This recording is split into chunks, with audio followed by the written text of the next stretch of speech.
Dan lagi-lagi aku singgung, kasus ini tuh terjadi di tahun 2014 yang mana teknologi itu berkembang pesat, bukan terjadi di tahun 1800 atau 1960. Dan sekarang kita akan bersama-sama membahas beberapa kemungkinan tentang identitas The Watcher sesungguhnya. Kita akan mulai dari tersangka yang pertama.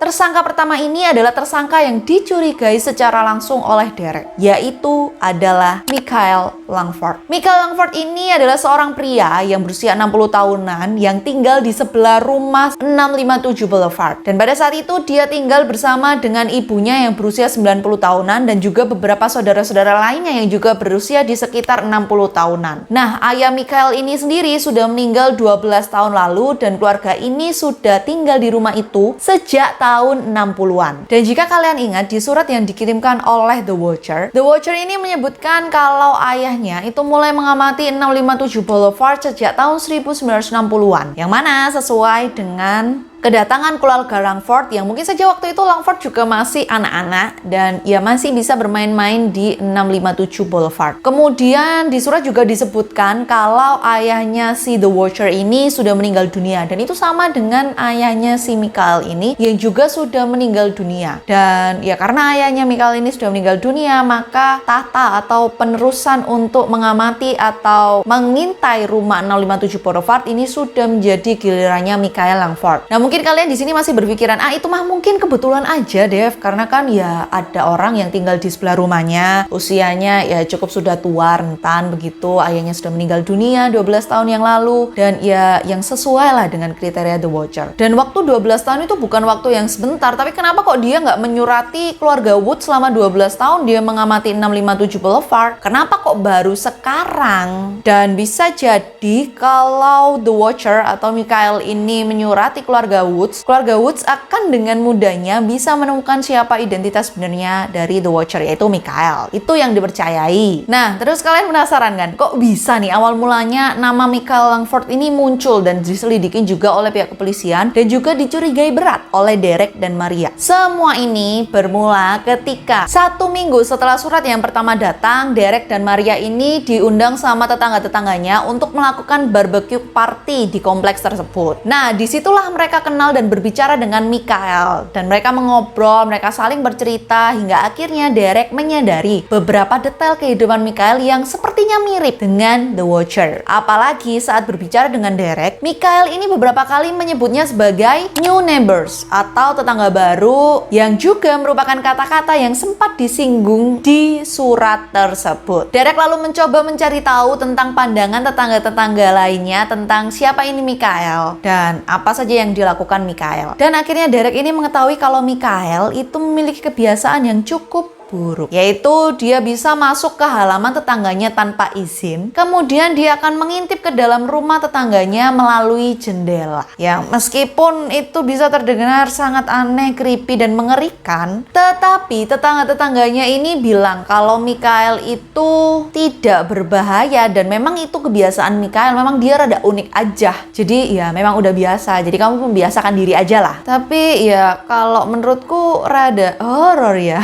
tiba-tiba datang ke dalam rumah kita terus habis gitu ke halaman rumah dia masuk terus mengintip, yang tentunya kita lagi nggak tahu kan di dalam lagi ngapain, terus habis gitu diintip kan ya rada jangan-jangan memang bener tuh dia The Watcher. Dan mendengar kebiasaan buruknya si Michael Langford ini, Derek menjadi semakin curiga dan dia ya yakin 100%, mungkin hampir 1000% bahkan kalau Michael Langford ini adalah The Watcher. Apalagi kalau dia melihat dari posisi rumahnya, posisi beranda rumah Michael ini dapat dengan mudah mengawasi lokasi di mana anak-anak keluarga Derek ini bermain, termasuk melukis. Akhirnya Derek lalu melaporkan kecurigaannya ini ke pihak kepolisian. Dan pihak kepolisian langsung menginterview atau mewawancarai Michael. Tetapi sayangnya Michael bilang kalau dia tidak mengetahui apapun tentang hal ini. Dan juga kemudian kecurigaan Michael ini akhirnya terlepas setelah surat kedua dikirimkan. Yang mana menurut pihak kepolisian maupun menurut beberapa orang itu merupakan tindakan yang cukup gegabah kalau memang Michael itu pelakunya. Karena kan kalau umpamanya dia pelakunya, dia juga harusnya lebih takut untuk mengirimkan surat kedua ataupun ketiga karena kan dia sudah ditandai oleh pihak kepolisian. Tetapi surat kedua dan ketiga ini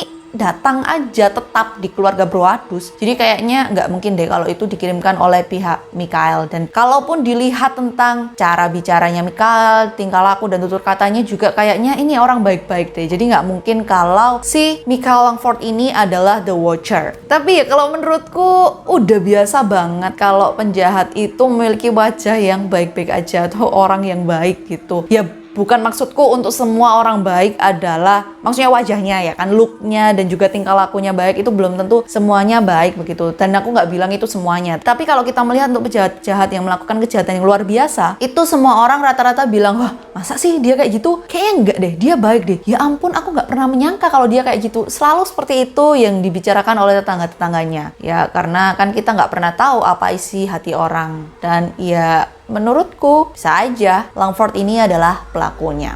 Apalagi perilakunya benar-benar sangat amat sangat unik. Nah, meskipun ya pihak kepolisian dan juga orang-orang sekitar yang mengetahui hal ini mengatakan kalau kayaknya si Mikhail Langford ini nggak mungkin dia melakukan hal itu, tetapi Derek tetap curiga banget sama Mikhail Langford. Nah, kalau kalian ingat tadi kan si Derek sempat mau tuh memecah rumah 657 Boulevard menjadi 2 rumah agar bisa dijual dengan lebih mudah, plus juga bisa menghancurkan lah istilahnya sejarah mengirikan dari rumah tersebut. Dan pada saat itu dia juga ingin mencoba mencari tahu atau memancing si Mikhail Langford ini bagaimana reaksinya tentang apa yang akan dia lakukan tersebut. Dia lalu membuat sebuah surat yang ditujukan kepada keluarga Langford, terkhususnya kepada Mikhail Langford, yang berisikan kalau dia akan menghancurkan rumah 657 Boulevard. Nah, harapannya si Derek ini, Mikhail akan langsung marah dan mengamuk gitu, dan akhirnya bisa ketahuan kalau Mikhail Langford ini adalah The Watcher. Tetapi anehnya, Mikhail Langford dan juga keluarga Langford ini diam dan tidak menanggapi surat tersebut, dan juga menganggap kayak ya itu hanya tindakan unik yang dilakukan oleh Derek. Dan masih menjadi misteri, apakah ada kemungkinan kalau Mikhail Langford ini adalah The Watcher? Kalau menurut kalian nih, apakah mungkin Mikhail Langford adalah The Watcher?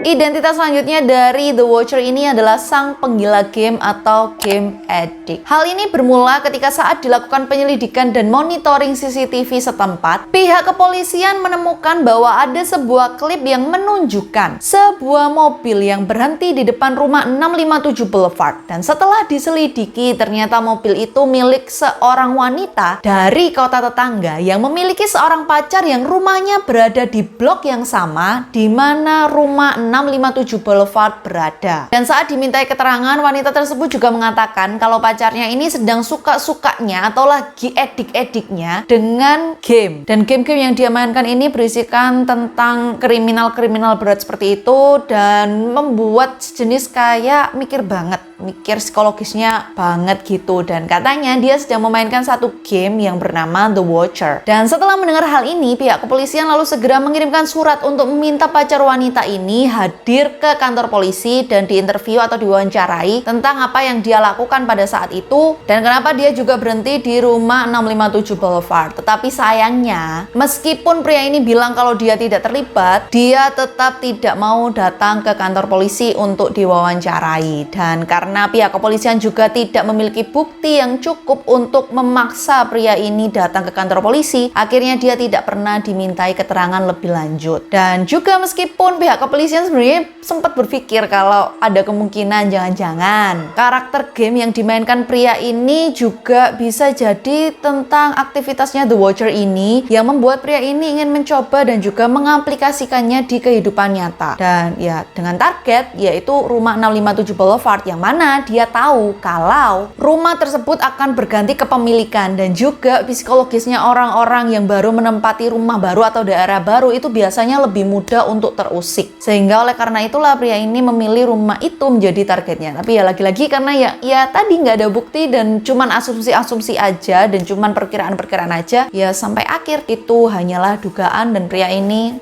tetap tidak bisa diwawancarai. Teori yang terakhir ini membuatku menjadi sangat-sangat shock tapi berpikiran ada kemungkinan juga bisa benar. Yaitu identitas sebenarnya dari The Watcher adalah pasangan suami istri Broadus. Nah loh, gimana ceritanya korbannya adalah pelakunya? Jadi teori ini mulai ramai diperbincangkan setelah Derek itu menawarkan rumah 657 Boulevard yang mereka miliki beserta juga teror yang ada di dalamnya untuk dijadikan sebuah film di salah satu rumah produksi. Nah, tawaran ini bermula ketika Derek menjadi cukup frustasi karena tidak adanya pembeli yang mau membeli rumah 657 Boulevard dikarenakan berita-berita yang beredar di masyarakat. Akhirnya Derek yang putus asa itu pun mencoba menawarkan rumah ini beserta juga barang bukti plus juga teror-teror yang ada di dalamnya kepada salah satu rumah produksi dengan harga yang cukup besar juga. Sehingga beberapa orang mempercayai jangan-jangan keluarga Broadus ini sengaja membuat skema cerita tentang The Watcher agar dapat menjual rumah ini dan menjadikannya film. Kemudian mereka dapat mendapatkan royalti dari film yang dihasilkan oleh kejadian ini. Selain hal yang dipercayai oleh beberapa orang ini, beberapa orang lainnya juga merasakan sebenarnya ada yang aneh dengan pasangan suami istri Broadus ini. Karena kalau kita tahu kan, kejadian teror ini sebenarnya di tahun 2014 yang mana teknologi di tahun itu berkembang dengan sangat-sangat baik dan salah satunya yaitu CCTV. Tetapi dari hasil penyelidikan yang kita tahu itu tidak adanya rekam jejak digital yang ditemukan ataupun tidak ada barang bukti apapun, termasuk juga nggak ada sidik jari yang tentunya membuat penyelidikan dari pihak kepolisian itu menjadi semakin susah. Nah, hal ini menjadi pertanyaan bagi beberapa orang. Nah, kenapa kok keluarga Broadus ini nggak menginstal CCTV di rumahnya sejak awal dia menerima surat pertama? Dan keluarga Broadus malah baru mulai memasang CCTV di area rumahnya setelah ada keluarga yang menyewa rumah 657 Boulevard dan syarat mereka adalah pemasangan CCTV di rumah tersebut. Dan apalagi nih kalau kita pikir-pikir bersama, kan harga properti atau rumah 657 Boulevard ini termasuk dalam kategori rumah mewah. Gimana enggak 1,3 juta US dollar atau setara dengan 18,5 M yang tentunya seandainya kalau mereka memasang CCTV di area rumah tersebut, apalagi karena kan sudah ada kejadian seperti ini, akan bisa meningkatkan keamanan rumah tersebut. Tetapi kok enggak dilakukan sejak pengiriman surat pertama atau sejak sebelumnya itu enggak dilakukan. Dan meskipun ada pengiriman surat kedua, ketika juga mereka enggak melakukan hal itu yang membuat juga pihak kepolisian kesusahan karena enggak ada barang bukti apapun. Dan lagi-lagi aku singgung, kasus ini tuh jadi di tahun 2014 yang mana teknologi itu berkembang pesat, bukan terjadi di tahun 1800 atau 1960 di mana teknologi atau CCTV itu masih susah. Dan ya tahun 2014 itu sudah rame lah teknologi di mana-mana, CCTV itu ada di mana-mana. Kenapa kok keluarga Broadus ini tidak berpikiran sampai seperti itu? Padahal nih katanya menurut informasi yang ada, Derek ini saking stresnya karena pihak kepolisian tidak bisa menemukan siapa The Watcher itu, dia sampai-sampai menyewa seorang detektif swasta untuk melakukan penyelidikan pribadi dengan tujuan agar identitas The Watcher itu segera ditemukan. Yang mana berarti kan dia sebenarnya mau kok mengeluarkan uang pribadi untuk keamanannya pribadi sendiri sampai dia menyewa detektif swasta. Tapi kenapa kok dia nggak mau merogoh kocek uangnya untuk memasang CCTV yang lebih banyak di berbagai tempat, sudut, atau bahkan bisa di dekatnya kotak suara milik 657 Boulevard. Dan dia masih menjadi misteri sebenarnya kenapa kok keluarga Broadus tidak melakukan hal itu dan tidak ada juga klarifikasi lanjutan dari keluarga Broadus. Nah, kalau menurut kalian sendiri nih ya, kalian lebih mempercayai yang mana? Apakah kalian mempercayai tentang Michael Langford sebagai pelakunya atau The Gamers tadi yang masih belum diketahui siapa identitas lengkapnya? Atau mungkin ada kemungkinan keluarga Broadus itu sendiri? Kalau aku sendiri sih mungkin nih ada kemungkinan pelakunya adalah Michael Langford. Tapi ya masih banyak pertanyaan dan juga tanda tanya yang harus diselesaikan kalau memang Michael Langford adalah pelakunya. Dan apa motif dibaliknya? Dan apakah benar kalau ini merupakan tradisi keluarga? Tapi kenapa kok penghuni-penghuni sebelumnya tidak pernah merasakan hal itu? Ataukah ada nih sebenarnya seseorang yang dendam kepada Maria? Apalagi kalau kita tahu tuh ya, Maria ini kan juga masa kecilnya di daerah tersebut. Siapa tahu ada yang dendam atau sakit hati karena tinggal laku Maria dulu sehingga dia balas dendam dengan cara menteror keluarga ini. Sedangkan yang teori ketiga yang mengatakan kalau keluarga Broadus adalah pelakunya, aku rada sedikit sensi juga sih. Maksudnya kayak yakinkah? Karena kan keluarga ini sendiri juga sampai terkena penyakit mental, istilahnya kayak psikisnya dan juga mentalnya juga kena karena insiden kali ini. Dan juga otomatis mimpi buruk ini akan menghantuinya sepanjang masa. Tapi apakah untuk sebuah royalti dan juga untuk menjual rumah kepada film dan juga menjadi terkenal ini sepadan dengan hal itu? Ya, cuman pendapat kita memang berbeda-beda dan ya itulah serunya kasus-kasus unsolved case. Kalau menurut kalian nih, apakah ada beberapa hal-hal yang aku lupakan yang belum aku tambahkan di video kali ini? Ataukah ada beberapa teori yang lebih kalian percayai? Coba kalian tulis saja di kolom komentar di bawah. Dan FYI aja, katanya nih, sebelum Derek dan keluarganya itu benar-benar meninggalkan rumah 657 Boulevard, Derek itu sempat menulis surat kepada tetangga-tetangganya dengan ada emosi dan marah gitu tentang apa yang dia alami. Jadi dia kayak stres banget dan menuangkan semua pemikirannya itu dalam surat dan dia berikan kepada tetangga-tetangganya. Karena istilahnya dia tidak mendapatkan support yang seharusnya didapatkan dari tetangga baru itu tidak dia dapatkan sama sekali. Tapi setelah itu tetangga-tetangganya yang merasa marah dan ngapain sih Derek ini sebenarnya, membuat Derek sadar dan Derek meminta maaf karena sudah mengirimkan surat yang kurang pantas kepada tetangga-tetangganya itu. Tapi ya tetap saja sampai akhir nih, siapa sebenarnya identitas The Watcher masih belum diketahui. Dan ya begitulah kasus unsolved case kita pada video kali ini, dan aku mengucapkan terima kasih banyak untuk kalian semua yang sudah menonton video ini dari awal sampai akhir. Dan kalau kalian suka dengan video kali ini, jangan lupa klik tombol subscribe dan juga nyalain lonceng notifikasinya biar kalian juga bisa mengikuti updatean-updatean video aku selanjutnya. Oke, sampai ketemu di video aku selanjutnya. Bye-bye.